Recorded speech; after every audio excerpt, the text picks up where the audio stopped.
shortly. And in the meanwhile, please share the live. We know how it sounds. Another speech, another promise. It's too good to be true. You're right to feel that way, because for too long, we've been told to expect less, to accept less. But this time, it's different. The UNC is ready to invest in you, in education that excites, industries that inspire, and opportunity that lifts us all. It's not a dream, it's a plan. On April 28th, vote UNC, because when UNC wins, everybody wins.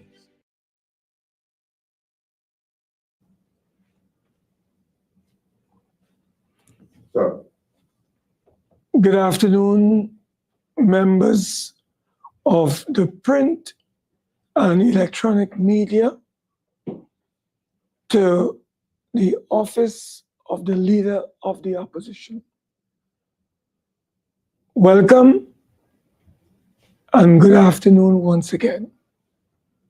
We have just concluded an almost hour-long discussion with the CARICOM observation election mission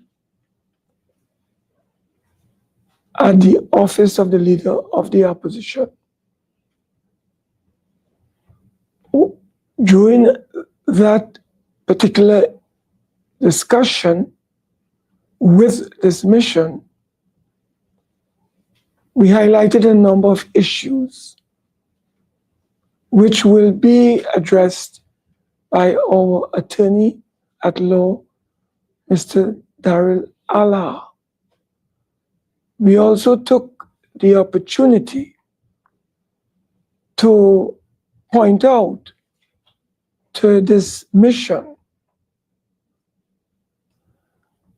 the marginal constituencies, and there are about 11 of them throughout Trinidad. So they are to make a determination where they will go and when they will go.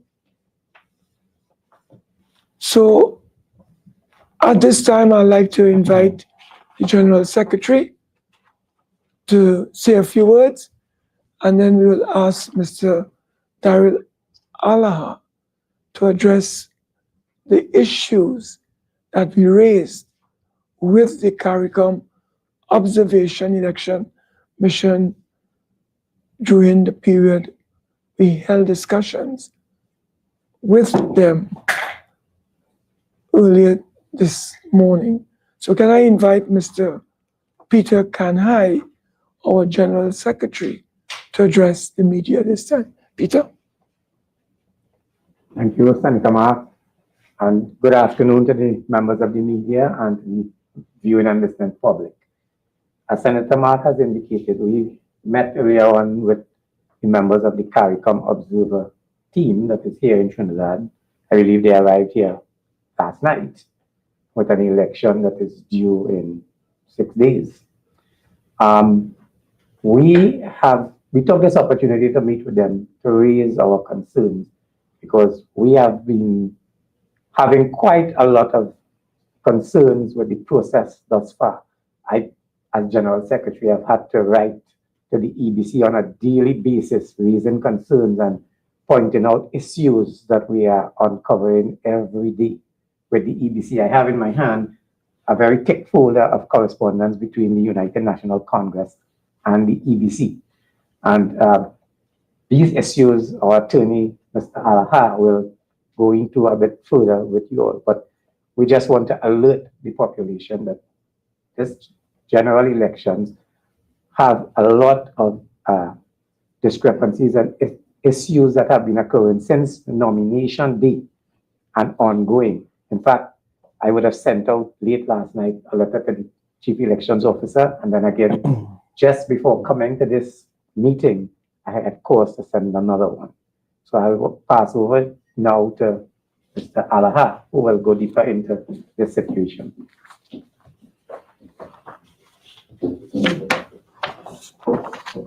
Thank you, Peter. Good day to members of the media and, of course, the viewing public. Today, a delegation comprising 6 representatives of the United National Congress held their first meeting with the CARICOM Electoral Observer Missions Advanced Party. And I would like to thank all the members of that advanced party for meeting with us in an atmosphere of cordiality and frankness. Elections are indeed a serious business. Now, we had a very good meeting in which members of the mission gave us an outline of their objectives and how they intended to achieve those objectives. Essentially, they are here on the invitation of the government to observe our election processes, both in the run-up to the election, on polling day, and even afterwards. And they have to record what they have seen. As we understand it, the CARICOM Observer Mission reports to the CARICOM Secretariat. And during our meeting, the UNC's team highlighted the fact, in fact, we lamented the fact that prior Observer Mission reports have never been published in full. We have never seen them on the internet. And of late, there was a disturbing trend for CARICOM missions to give mere preliminary statements shortly after the conclusion of elections across the Caribbean. And we have never seen a full report. In fact, they were last here in 2015, I believe. Yes. And we've never seen that full report. We don't know if that report was sent to the government of the day. And that is an inquiry that the press may want to pursue elsewhere. But we in the UNC have never seen that report. And of course, CARICOM was not here in 2020 because of the pandemic. So the UNC expressed its hope at that meeting that the report of this observer mission in 2025 would be made public because it is only right to do so. And we emphasize that this general sweeping preliminary statement that missions are accustomed giving after elections at the end of the process, general words, oh, we are satisfied that the election is fair or otherwise, it doesn't reflect accurately what may have happened on the ground and the issues that the contestants in the elections have faced, including the UNC. We have the strong view that if an observer mission, and it could be any observer mission, Commonwealth, CARICOM, if any mission is to lend legitimacy and to judge the fairness or unfairness of any election, and we welcome observers, of course, then those missions should make a full report of their observations and conclusions available to the public, not just to the parties involved, but to you, the members of the public, and the media, of course. Anything less, we say, is a mere desktop study, which is put in a cupboard, put in someone's desk and left forgotten. Now, there is a handbook on the internet that we found for CARICOM election observation missions, and we will give the press a link to that handbook. And of course, we looked at that handbook in advance of this meeting. We wanted to have an idea of what the mission is expected to do and their terms of reference and so on. And one of the things that the mission is supposed to do is to gauge the atmosphere on the ground leading up to the election. And that's a close quote as to what that terms of reference is. They have to gauge the atmosphere on the ground and assess the level of preparedness of the body conducting the elections. Well, of course, they've come very late in the day, but better late than never. And they've come in the middle of special voting. So they are now well placed to gauge the atmosphere on the ground, even though they have missed some significant events from nomination day. And they, of course, have to, as I said, assess the level of preparedness of the EBC, which is something that we actually are very concerned about. In fact, we actually doubt quite strongly that the Elections and Boundaries Commission is prepared for this election. But we will get into that a bit later.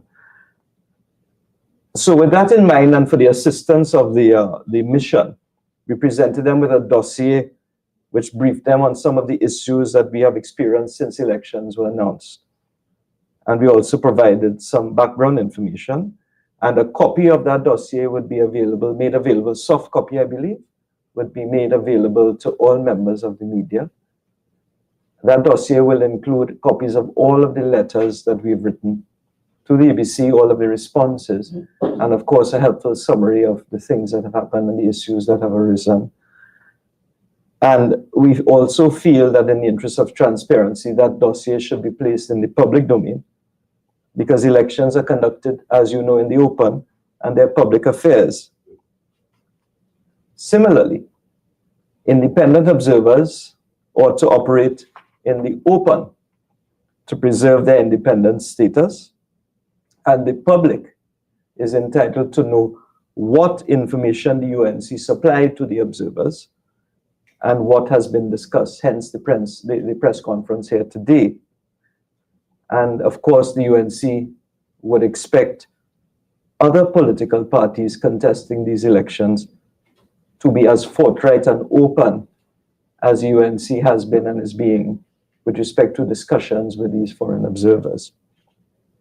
Now, ladies and gentlemen, members of the media, the position we communicated this morning to the advanced party is that the UNC is extremely concerned about the level of preparedness of the EBC and indeed the suitability of all of its officials to conduct free and fair elections in this republic. We're very concerned. We told the observers that our position is not mere political rhetoric, and that it is informed by what we characterize as suspicious and very arbitrary conduct of the EBC and its officials ever since the election bell was rung. And of course, the dossier that we provide to you and provided to them summarizes those issues, and you have provided the relevant correspondence. Now, on the 16th of April, a few days ago, we wrote a particular letter of complaint to Mrs. Fern Narcis-Scope, who is, of course, the Chief Elections Officer.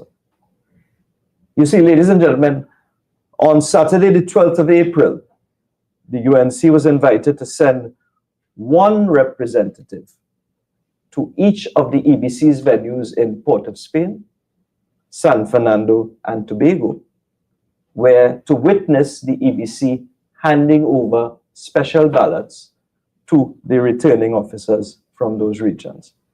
So there was an invitation for one representative per party, and that was in writing. And the UNC, being a responsible political party, complied, and we sent one representative to Port of Spain, I think it was in the paddock, and one representative to San Fernando, to the EBC's office on Circular Road. Our representatives reported to us that the Deputy Chief Election Officer, Ms. Lina Sahadeo, she allowed more than one representative from the PNM to witness those proceedings in Port of Spain. And meanwhile, in San Fernando, 7 PNM representatives were allowed to be present at that venue by the Assistant Chief Election Officer, Ms. Pamela Auguste. Now, you might recall that Ms. Pamela Auguste was one of the EBC officials involved in the Lengua Indian Walk matter, where voters were disenfranchised because of the failure of the EBC's returning officer to initial special ballots. And so we just ask you to mark this spot.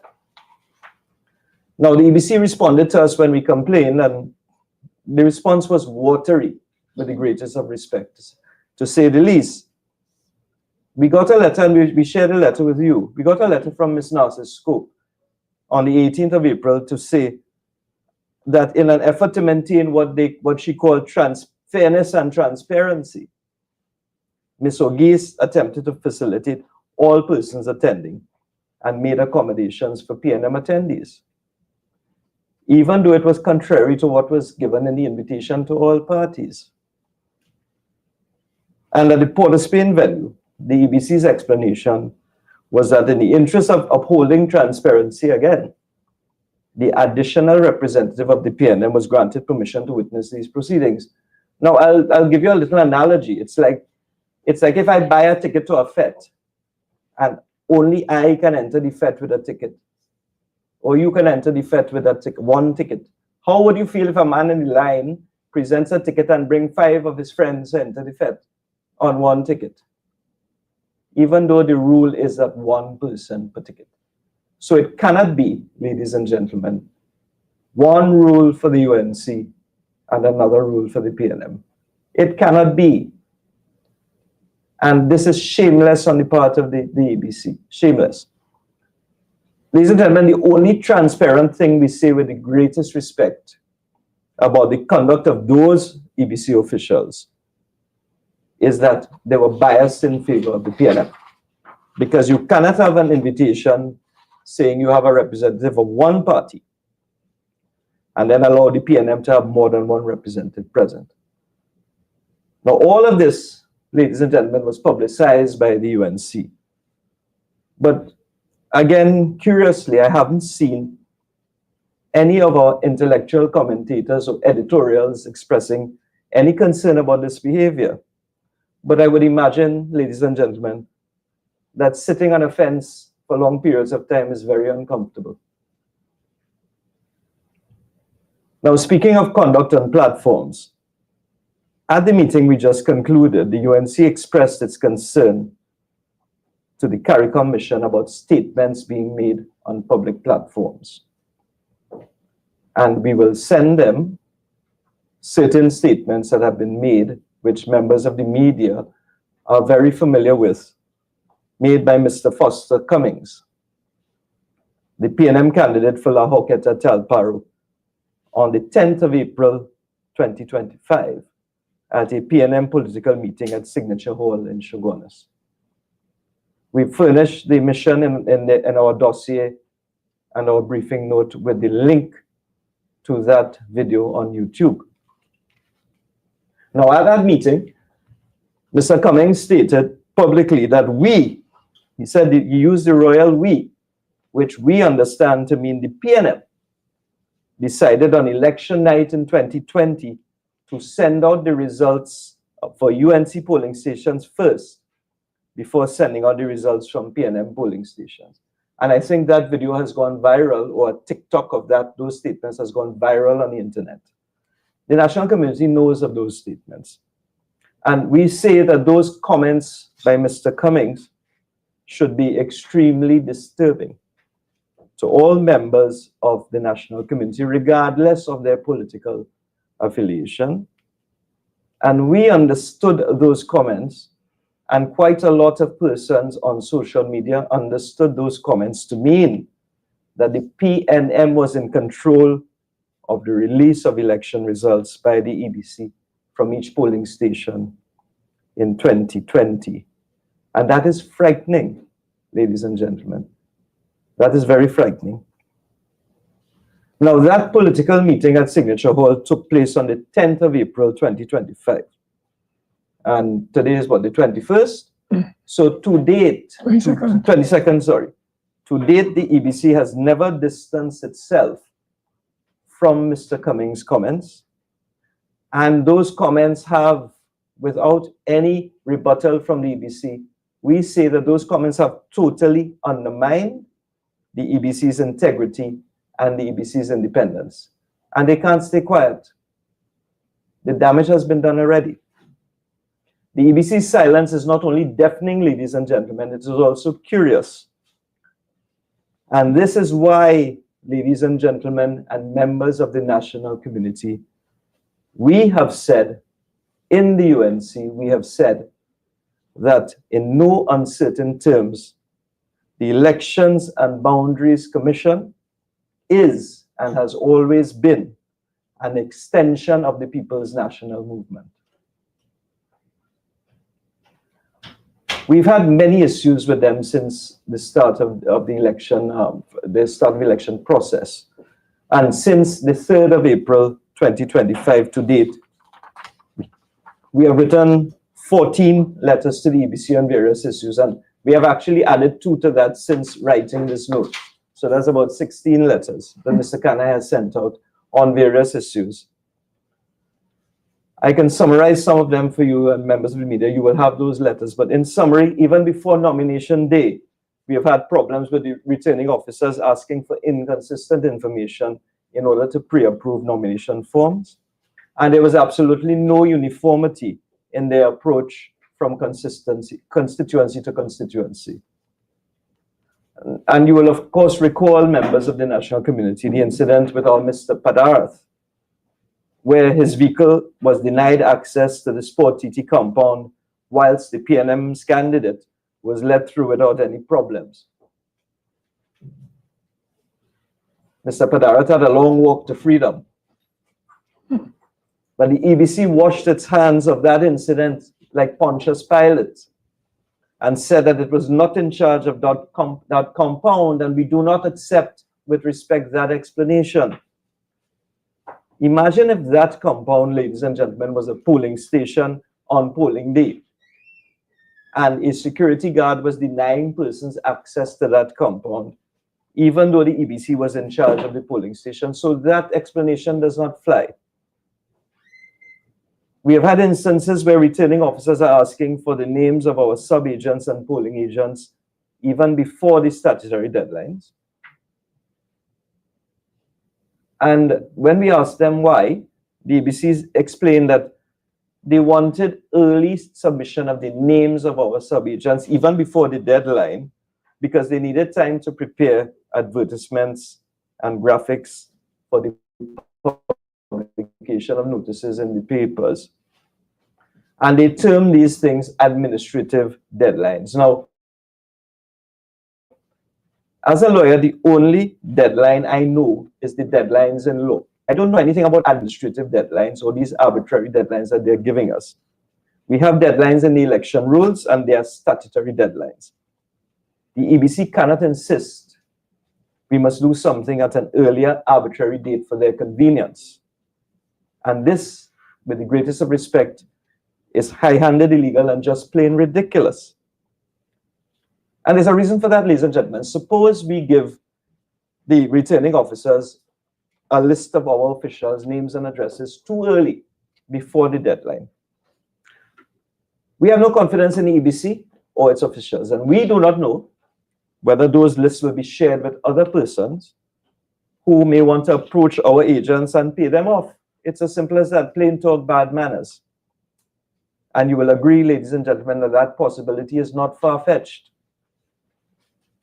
Now, yet again, our candidates and their agents have complained to us that returning officers are giving them verbal advice and informal instructions on the process. And there is a hesitation by those officers when asked to put those instructions in writing. Again, the UNC says, elections are serious business. And when candidates and their agents interface with returning officers, they are not linemen with these officers by Panchos down the road. We have asked all our candidates and agents to treat with returning officers strictly in writing, because again, with the greatest of respect, we do not trust any of them. Then we have an incident, and we will give you the documents, in San Fernando West on the first day of polling special electors, in San Fernando West. 2 of our voters may be disenfranchised because, yet again, the returning officer for San Fernando West in this case did not initial the special ballot. Remember, ladies and gentlemen, this was the problem in the Lengua Indian War matter, where there was an issue with the non-initialing of the ballot by the returning officer. But what is curious about this is that San Fernando West is a marginal seat. And 2 votes will make a difference. Indeed, 1 vote can make a difference. And we are concerned simply because those 2 ballot papers were issued to our officials. We know that for a fact. Our officials applied to be special voters because they were working on the day. And they told us that they couldn't vote properly because the ballot papers were not initialed by the presiding officer. So they were disenfranchised. And I would be surprised if anybody in this room or listening to this is not suspicious about what has happened yet again. Now, the EBC, in our view, tries to position itself as above politics and an independent institution. And the UNC's position, again, is that it is not independent. I want to remind you of two court cases. The first being the matter where the court found, as you recall, that the EBC was wrong to extend the time for voting in 2015. The court said that they were wrong. And the second is the recent matter, as I said, with the Lengua Indian Walk issue. It was an election petition, and in that matter, the Honorable Mr. Justice of Appeal Kokaram, he said that the EBC's function in elections is clear, and I quote, the learned judge, I quote, said, they, meaning the EBC, must be transparent, honest, open, and truthful. It must not engage in filibustering, ambivalence, or evasiveness, end quote. And later on in that judgment, the Honorable Mr. Justice of Appeal Kokaram said again, and he held that there was sufficient evidence before the court of unreasonable conduct on the part of the EBC. So the EBC is no sacred cow.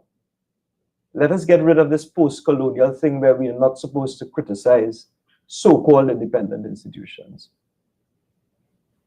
The EBC is open to criticism and open to scrutiny, and we are entitled to express our dissatisfaction and our concerns. Ladies and gentlemen, what we have witnessed since the start of the election season and continue to witness, because you're going to get some more letters after today, some copies of other letters, are a series of curious events and irregularities which in the main are concentrated in the marginal constituencies. An election is not a simple exercise, and it consists of many moving little parts. And there is a great possibility for a lot of those moving little cogs in the wheel to be compromised when you have hundreds of officials and there's a lack of due diligence by the EBC. Remember, they had to remove a presiding officer because she attended a PNM meeting and was caught on camera. I don't know if the EBC had an opportunity to conduct proper due diligence on hundreds of its officers. We have returning officers, and we have the EBC polling clerks. And of course, we have the other officials, which I will get to in a little moment. So there's a lack of due diligence. And as I said, these things are being concentrated in the marginal constituencies. These missteps by the EBC, we say, can be characterized as either incompetence, rank incompetence, or actuated by bias towards the PNM, or even both. Because we know incompetence and the PNM go together. But in any event, the failure of the EBC to train its officials properly has resulted in much inconvenience to the UNC campaign, because we are trying to run an election, and every morning we have to do 3 letters to the EBC and get 3 responses.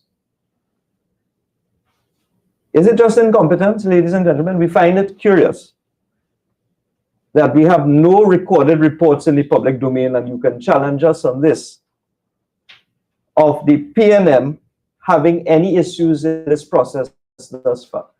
The PNM is quiet, everything going nice for the PNM. They have no issues, okay?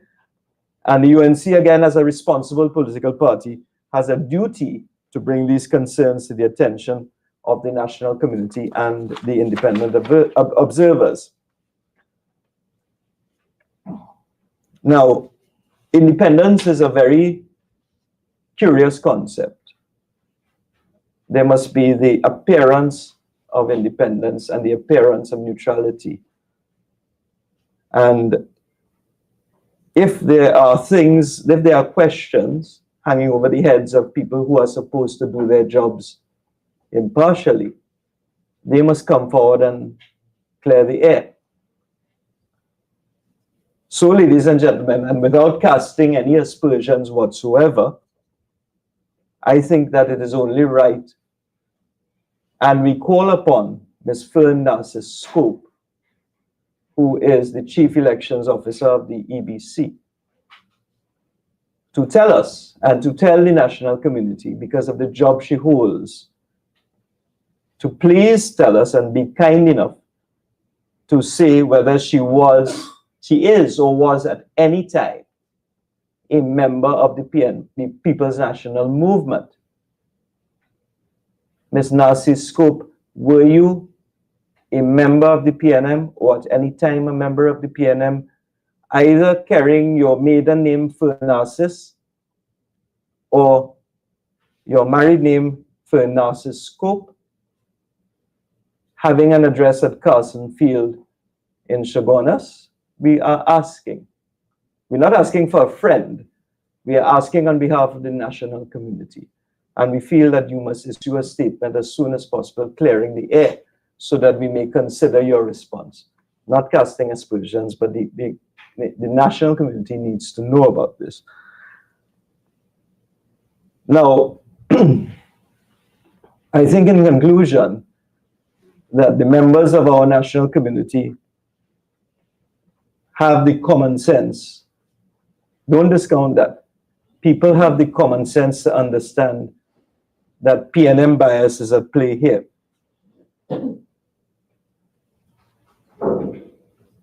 And it has infected everyone at the EBC, from the commissioners to the chief election officer, to the assistant chief election officer, to the deputy chief elections officer, to the returning officers, and even the EBC polling clerks. It has infected everybody based on what we've seen, based on the tone of the letters we get from Ms. Narcis.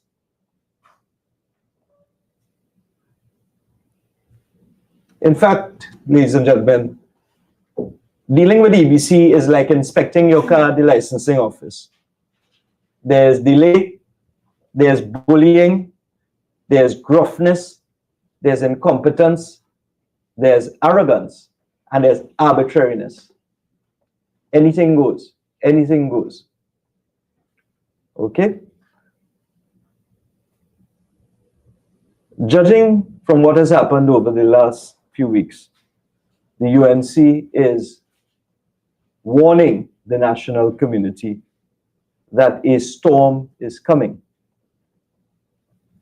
They could not even conduct the first day of special voting properly, with a few hundred voters having to wait hours to cast their votes. You could imagine on polling day when we have thousands of voters coming out. You have to wait 3 and 4 hours for a few hundred voters to cast your vote yesterday. Could imagine what happens on the 28th of April.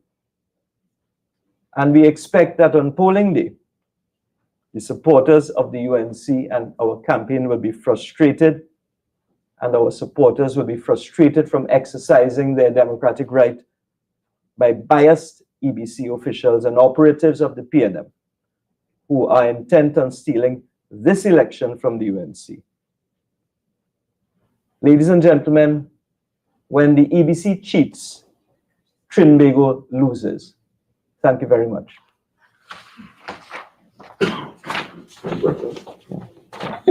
Yes. Just ask questions. Okay.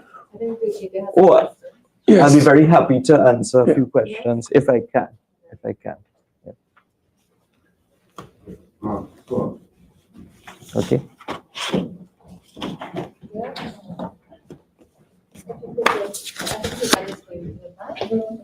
Yeah. Yeah. Just say to me what the video is. Right. Okay, good day to all. Camry Fletcher, Guardian Media Limited. All right, so you stated that Can I there's... see Kimberly, please? Sorry. Sure. Oh, sorry. Right. So it was stated that there's absolutely no confidence in the EBC. That was one of the issues you would have raised in the meeting. And the second main issue you would have raised is the fact that there has been no public reports at the end of a general election, or at the end of an election From CARICOM Observer Mission. So with those your only 2 meetings, I mean, it was an hour-long meeting.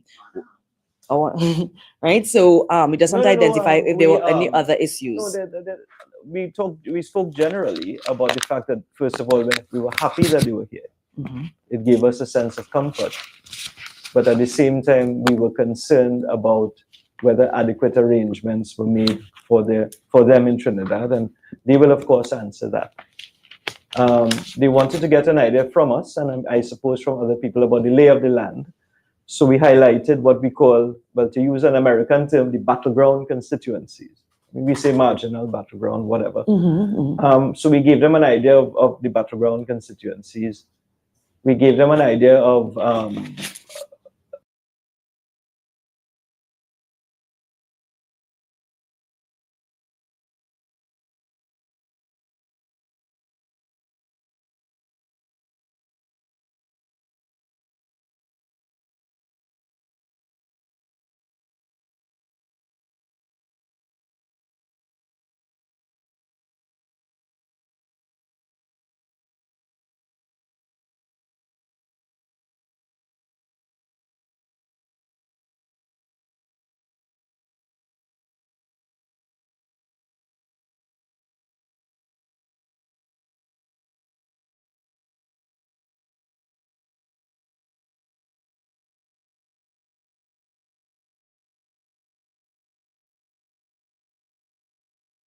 that, Right. which we will keep as a secret. Right. Okay, so Mhm. the United National Congress would have had issue with CARICOM observers being the main observers present for the general election. And I know one of the issues was raised because of the fact that the former Attorney General's wife is a member of CARICOM, the Assistant General Secretary. That is public Yes. knowledge, right? But you did say that the meeting was quite cordial. I want to know, at the end of the meeting, is the UNC confident in the ability of the CARICOM observers' mission, that they can carry on a very free and fair and independent? What I can say is that, based on the individuals and professionals we have met this morning, we are quite happy that they are here. We have not met the other 12, but we're quite happy with the meeting that we had with them. They were quite receptive of our concerns, and they wanted to find out from us our views on certain things, which we gave to them, and they will do that for everybody. So far, we are quite happy with the meeting that we've had with the 6 professionals that have visited us and have met with us. Some of them actually are election officials in their own countries, chief election officers in their own territories. Right. Saint Lucia, Saint Vincent, sorry, Antigua and Barbuda. So they seem to know what they're doing. Right. Okay. So you're quite happy that they are here. I know one of the issues was the fact that the time of arrival, that they only just arrived yesterday. That's Right. out of our control, but that's it. Yeah. Right. At least they're here. Better late than never. Better late than never. That's why we give them a dossier, which you have, to sort of fill them in on what has happened, what they missed. I know, but I mean, outside of it, okay, so that they're here now, but I mean, the UNC is quite concerned of the integrity of the CARICOM observers being able to have free and fair elections. And reference was made. No, wait, hold on. No, we are not concerned about the integrity of the CARICOM observers. You mean the integrity of the EBC? No, you all look quite concerned because initially the opposition leader had wrote to the former prime minister at the time, asking for observers to be present. And when it was identified that only CARICOM at that time was the only mission that indicated to EBC that they would be present, the UNC was quite concerned that CARICOM alone would be an issue. So that's why I'm pointing out the fact about it was an issue CARICOM. that was flagged. Okay. And what changed? Let's change that. well, What changed between? First of all, the position has never been UNC's position. They flagged the issue with respect to Ms. Solomon, but it was never the position that any CARICOM team is not independent. That would not be fair to the individuals involved. All I am saying, and what I've said, is that we have met with the 6 individuals from the advanced team, and we are very happy to meet with them, and we had a very cordial meeting. We have yet to meet the other 12, and that's all we're prepared to say now. Right. But the head, correct me if I'm wrong, the head of the mission was here, right? Yeah, of course, Mr. Hughes. Mr. So he Hughes. was the main one. Mr. So you all are Hughes. planning to meet when the other 12 arrive? We hope so. We hope so, because we won't like to be observed by people we don't know. Okay. And what about the other mission teams, for example, Commonwealth? Commonwealth Secretariat as well as Mhm. Carter Center? I understand the Commonwealth Secretariat is they're on their way here, but they haven't told us yet when. So we don't have much details. I don't know about the Carter Center. But you all are planning to No. meet with When them is as well? Carter Center coming? I don't know. The statement from the Mm. government said that they didn't receive any positive. Okay. You see, we didn't send the invitations out. So you may want to direct those inquiries to the correct quarter. But certainly we know that the Commonwealth observers are coming. We hope they don't come too late. We hope they don't come after the election. What was the response from the team here today in terms of the issues you all raised with the EBC, having no confidence in them? We know the issues of the returning officers. We know a returning officer had to be removed because of the video that you mentioned. What was their response? No, well, we gave them the information, Yeah. and I feel that you all may want to speak to them about those responses. I know, but you all had a meeting with them. You all are having a press conference to share what happened in the meeting. We shared the meeting. We shared the information with them, and maybe you should ask them. We want to preserve the integrity of their process. We shared it with them, right?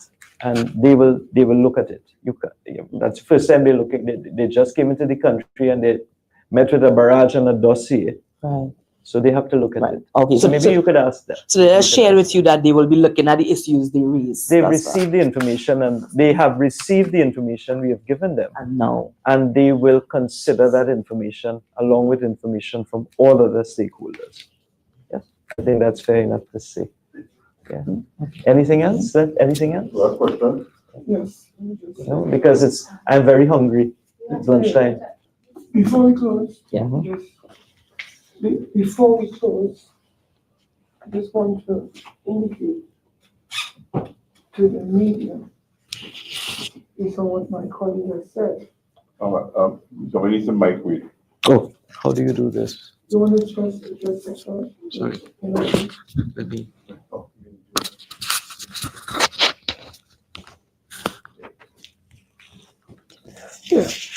Yeah, members of the media, I think Mr. Alaha has made it very clear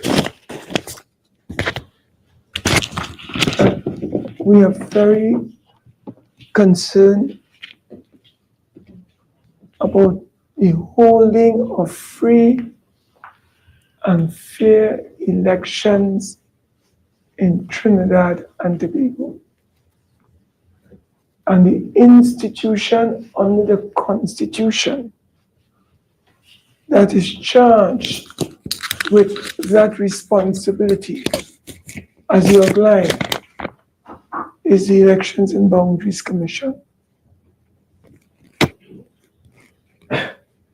And what we have been witnessing is what we like to characterize as an attempt by officials in the EBC to engage in what we would like to describe as voter suppression and voter frustration. Now, there are issues that we just like to clarify. And I have one for the chairman of the Elections and Boundaries Commission. Just want to clarify that issue.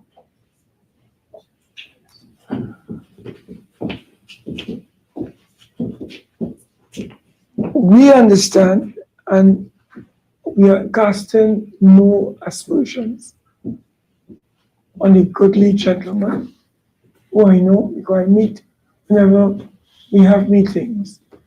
So we are not casting any aspersions.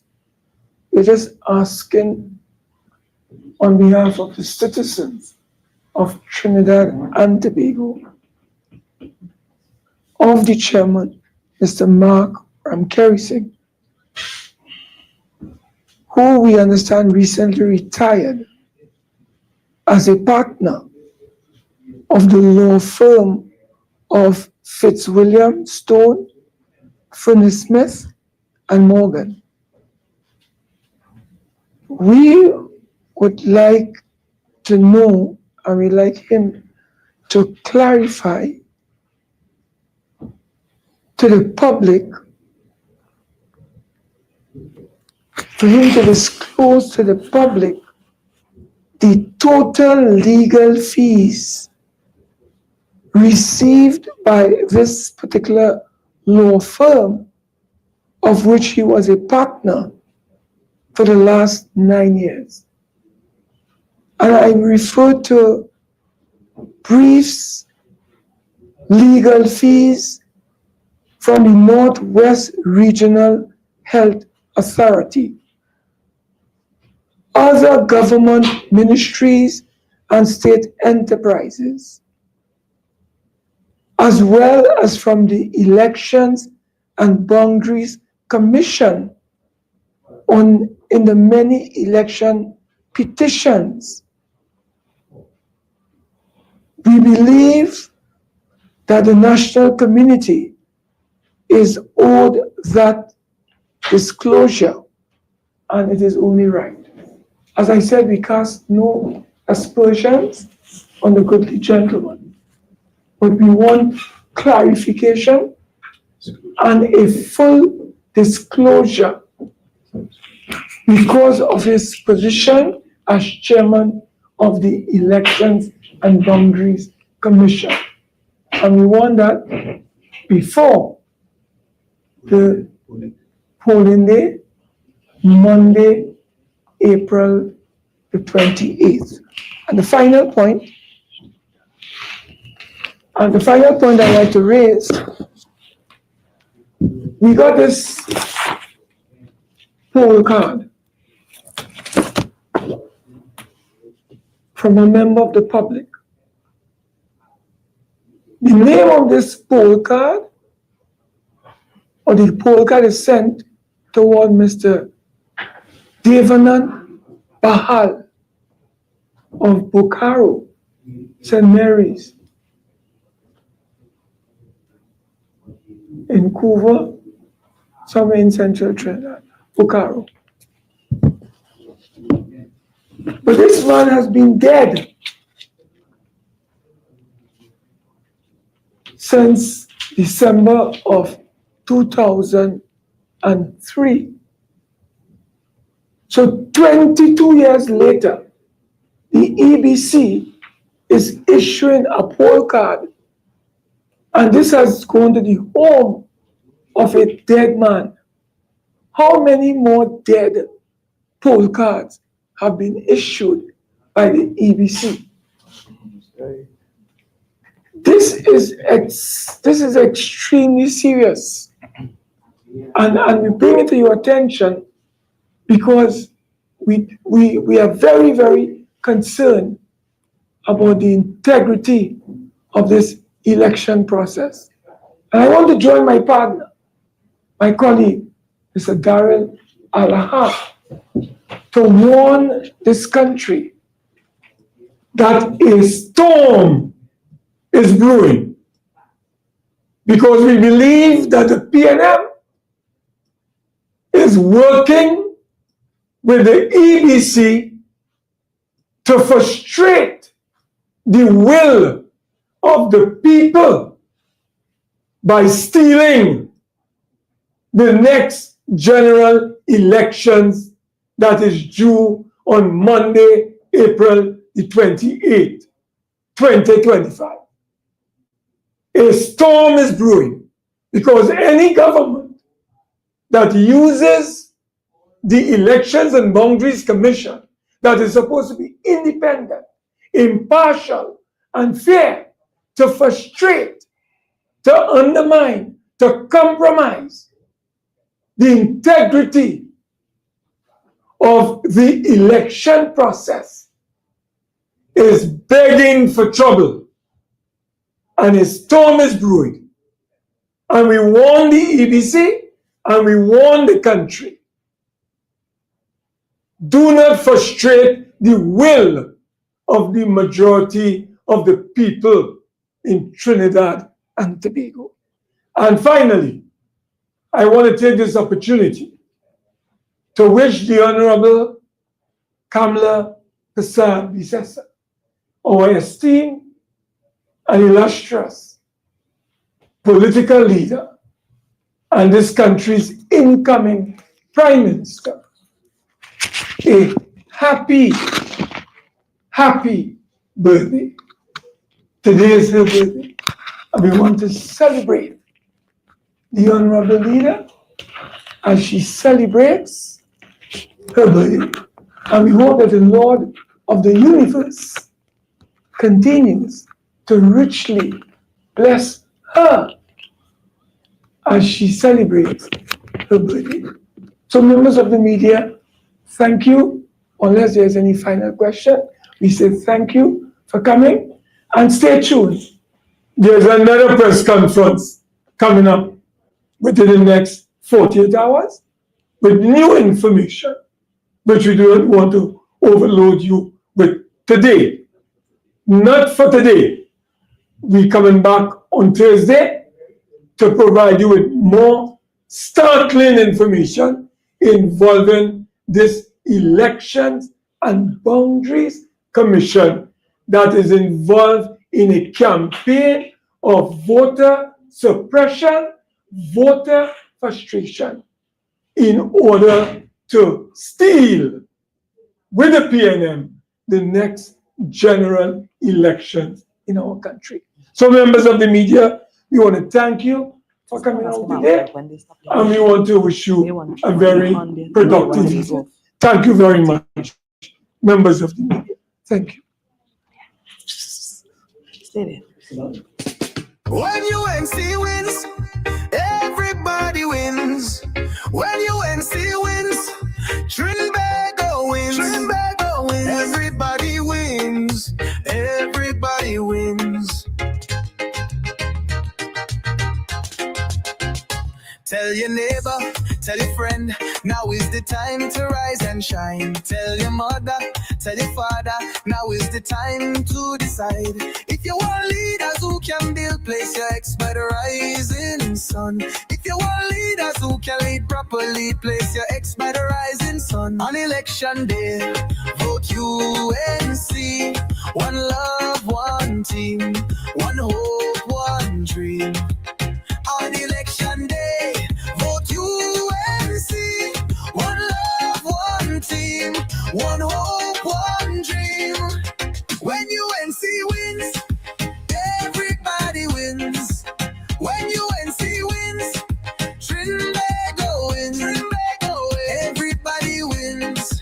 Everybody wins. Vote for peace. Vote for love. Vote for hope. Vote for change. When UNC wins, everybody wins. When UNC wins, Trinbago wins. Trinbago wins. Everybody wins. Everybody wins.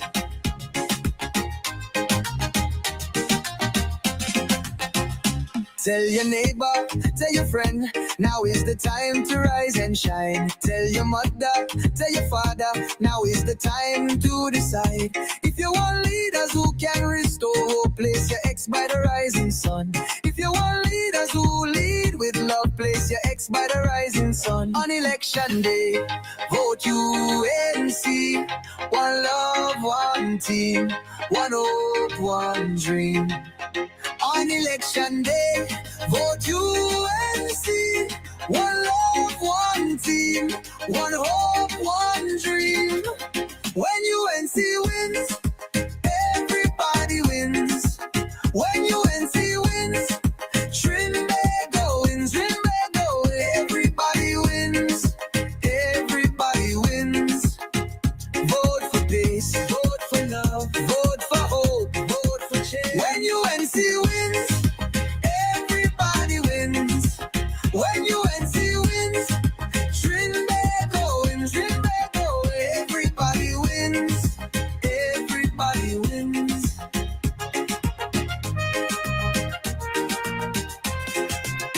On election day, vote UNC. One love, one team, one hope, one dream. On election day, vote UNC. One love, one team, one hope,